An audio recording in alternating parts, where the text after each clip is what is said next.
to another episode of Legion Elite Motorsports. I'm your host Isaiah, and today I want to show you guys a little mayhem that I found on my Mirage with the daily driver motor.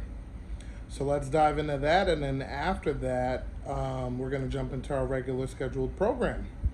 But also, I wanted to thank all of you new subscribers and old OG subscribers for subscribing, hitting that bell icon and like button. We are almost at 1,000 subscribers. So let's keep it going. It's going to get exciting as it goes on. So let's dive in. Looks like the crank pulley ate the housing out. And that leads me to believe that the thrust washer is no good, because the crank pulley isn't messed up at all. So, yeah, I might have to add a spacer on there somehow to keep that from happening. Exactly the reason why you don't throw anything away. So this whole setup here is the one we didn't use on the twin cam.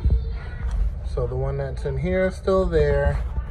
And I was just talking about a spacer, and would you look at that? That's perfect. So if this goes on the crank, that goes there. That's all the spacer I need to make sure I clear this damaged cover and this doesn't happen again.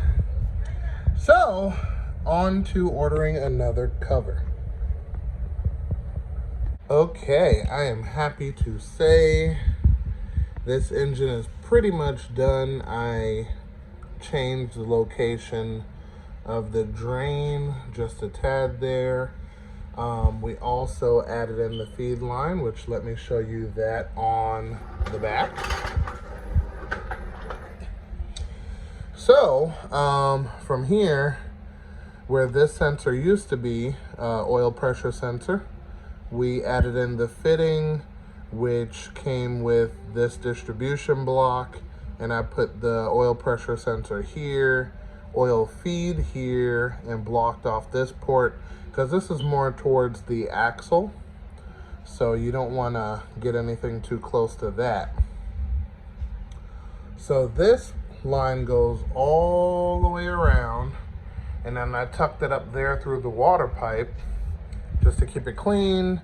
We also added the alternator, the belts. Everything is nice and tidy. We also added the hose here, vacuum line up here, and let me see what else. Yeah, that's pretty much about it. So what is remaining on this engine is downpipe, which is very close. Gonna have to probably pie cut my way out of that one. Also, I have to take more measurements from the block here to the radiator to see how far I can bring the downpipe out. But I know from the AC compressor is pretty much the limit, like right about this area. So, using that as a rule of thumb, that's pretty much how much room I have to work with. But we're not going to do the downpipe today. We're actually going to dive into a couple of other things, but we also have to do the valve cover. So I'm going to pull that off, and we're going to start with that. So we're going to take this off. You got to take all of this paint off of here, cap off, and all of the screws have to come off, including this one. Alrighty, and we're gonna clean this up and get it painted properly and take it from there. So we're gonna prep it to get all of this paint off of there, and yeah, let's do it. Okay, so let's see if we can get the paint off of this. This is what we're working with. That area, this area, and the back area. And I have to remove that grommet, which I should have removed a while ago, but then we have the back area here. So yeah, let's get the cleaning up. What we're gonna use is a wire brush on a drill bit and see how far we can get. Okay, so I apologize, VR4. We're gonna do something about that in the future, of course. But yeah, so she is cleaned up and she is primered. Get a quick look.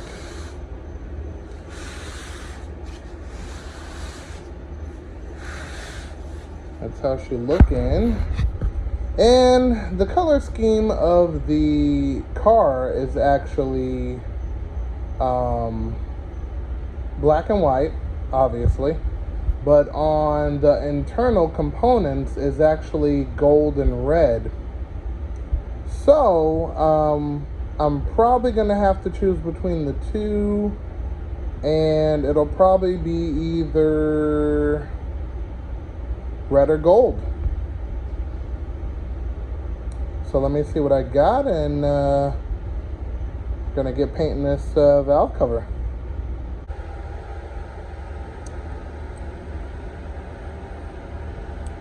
Woo, that's it right there. So, came out pretty excellent. I definitely got all of the areas from top to bottom. That which I didn't want painted was covered up.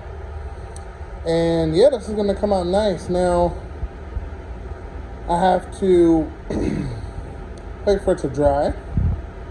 24-hour cure period. So that's gonna remain to be uninterrupted. And yeah, this should come out really nice. Got some accent pieces that's really gonna pizzazz it up a tad, and yeah, let's see what we could do. Okay, so now that the oil pan is on, I put some assembly lube on each lobe to make sure everything is lubricated upon rotation. I also lifted these caps, put some assembly lube there too, just to make sure that everything is lubricated, nothing seizes, so it won't require any more machine shop time. So now it's time to get ready for the valve cover. And I also put the dress up kit on it, so it has a nice 50-50 blend, so it's not just a blinding red, and it should come out perfectly. Let's take a look. Okay, here it is in all of its glory.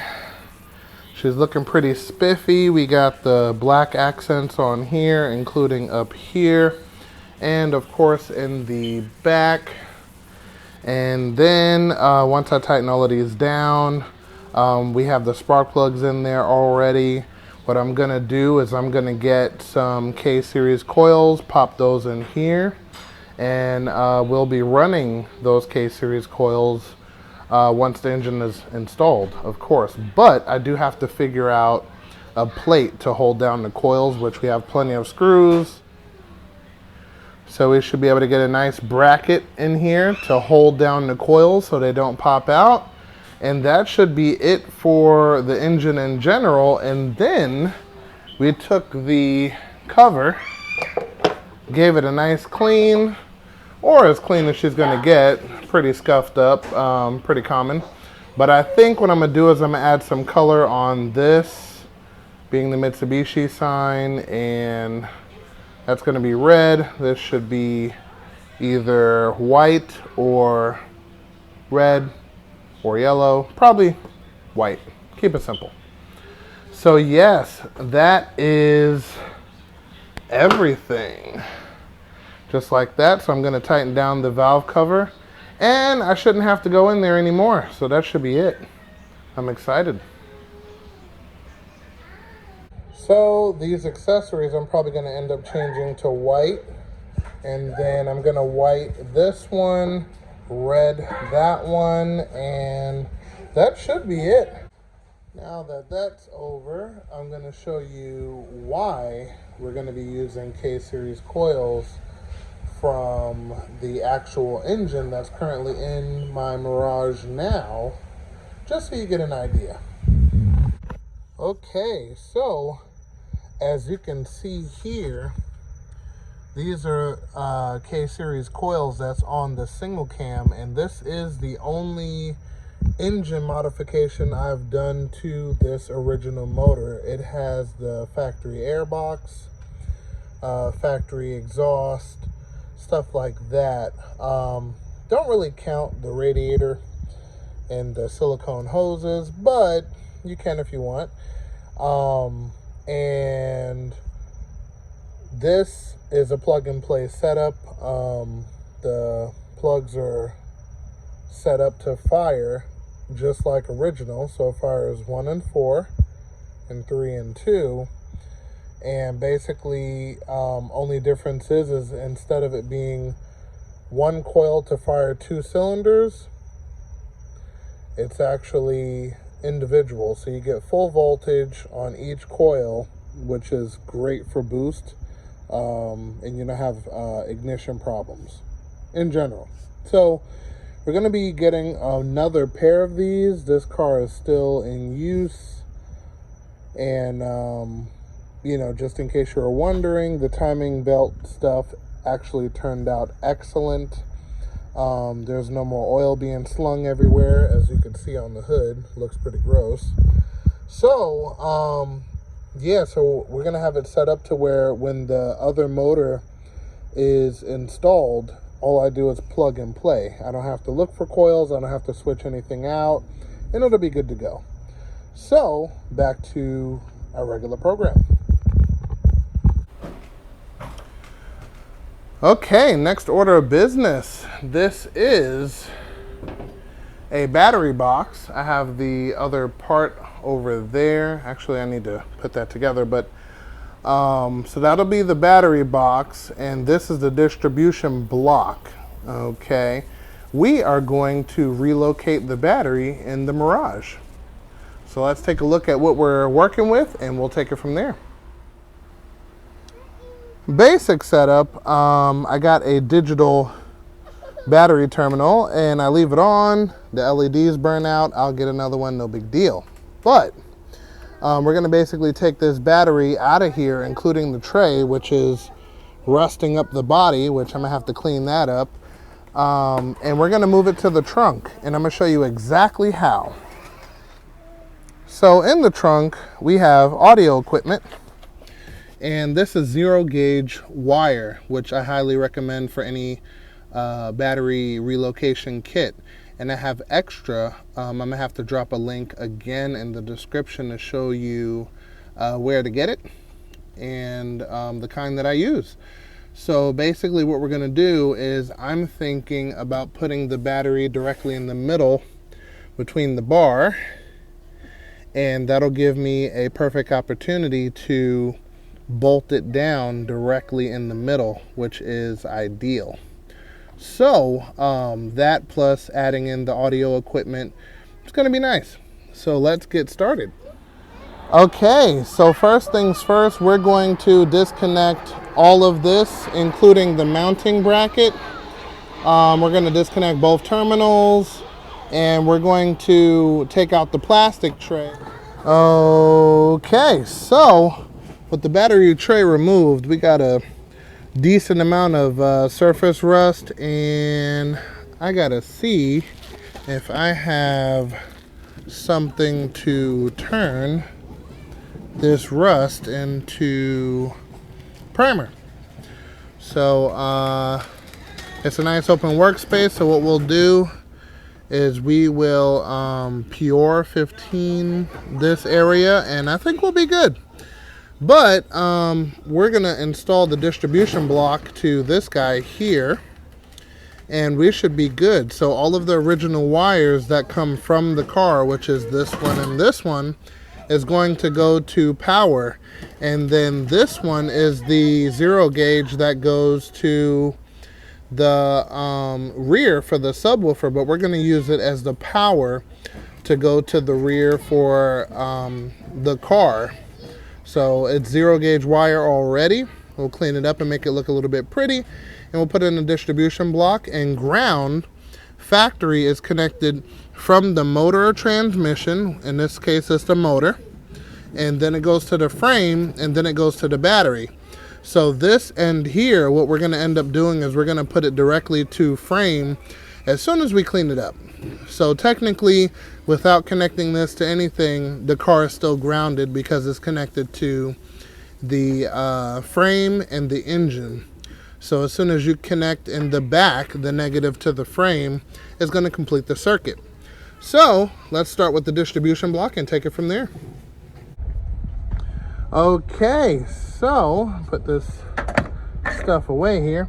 All right, so we are connected to the distribution block. I'm of course going to bolt this down all nice and pretty like as soon as I clean all of this up, which is going to be at a later time. So now that this is connected and this power wire, I'm going to show you guys where it's routed, so you can route it the same way if you are trying to do this modification. So the wiring harness is right here, and all I did was jab a little hole in there and then stuff the wire through with tape on the end, so none of the exposed wires get burrs or anything like that in it. So yep, I went through the factory harness and it works perfectly fine. I don't have any issues. So basically, after it's ran from there all the way to the trunk, any way of your liking, I've seen people run it under the car, which I think is highly dangerous, and stuff like that. But as pertaining to jump starting the car and all of that other good stuff, you could still go through the front. All you would do is take off the cover, connect the power to that, then connect the ground. I usually use this, you know, the hood prop, because it's an unpainted surface and it does have 100% ground. So you can jump from the front or from the back, having the battery relocated to the back. So whichever one's most convenient for you, you can do that.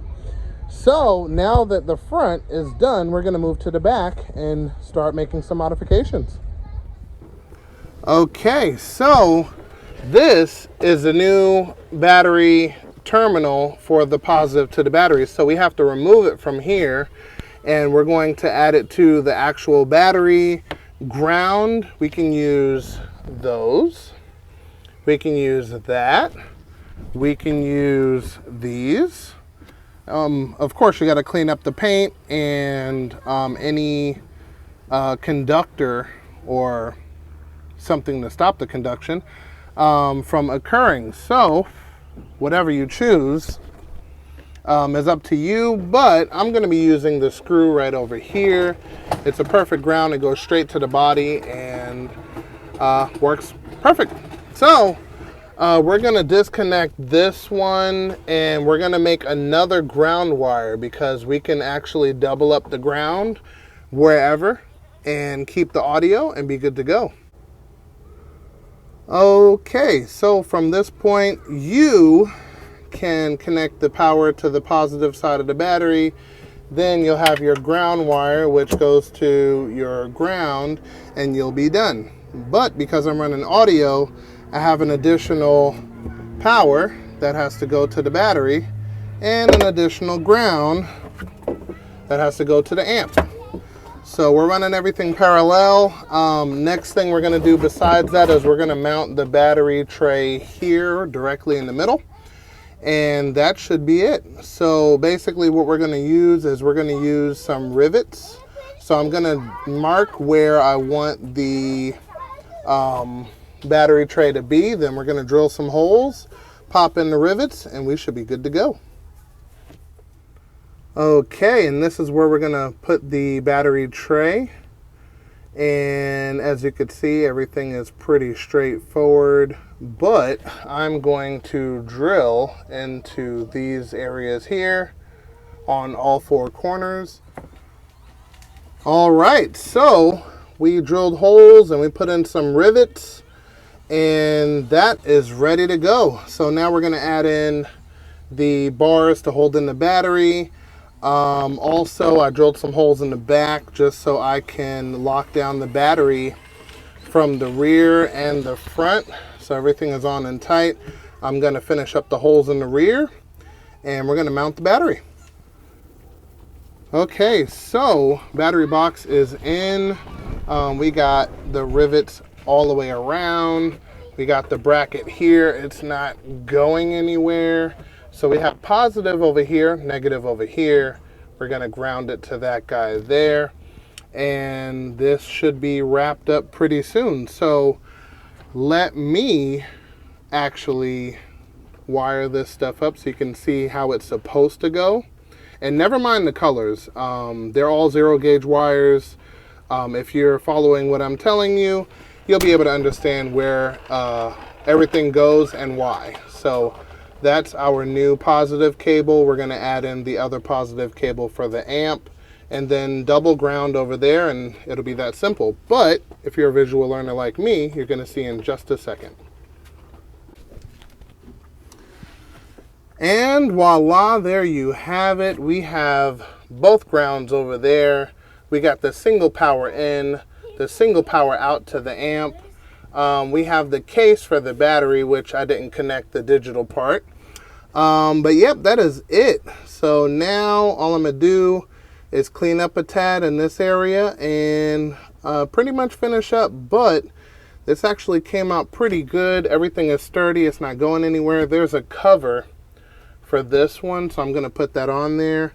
I'm gonna put my audio box back in here with the amp. I'm probably gonna end up mounting it to the box just for simplicity, but I definitely need to leave a link for this one, including the oil feed for the engine, so I'm definitely gonna do that. The rivet gun, if you guys don't have a link for that, I'll probably throw that in there also. But yes, definitely. So that's perfect. And as you can see, we have power. And before I go, I'm gonna crank it up so you guys can see everything is back to normal, and that's it. Okay, so we got the keys in, on position. Everything looks good. And start. See, no amperage loss. Everything works like normal.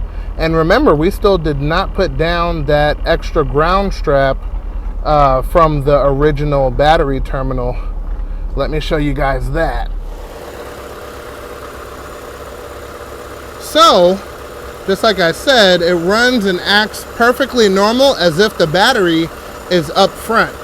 So additional ground is not going to make a difference. It's not going to do anything, but we are going to connect it just, you know, for additional security. But that is it. That is how you relocate a battery in a nutshell. And the reason we're doing that is for obvious reasons. We need to make room for intercooler and all that other good stuff. And with that being said, we're going to call it an episode right there. And if this is the type of content you like, definitely consider subscribing and hitting that bell icon for updated notifications. And for all of the new subscribers, thank you for subscribing and joining us on this journey. I will definitely see you guys next episode, where there's always a lot to do. But until then, remember, knowledge is power.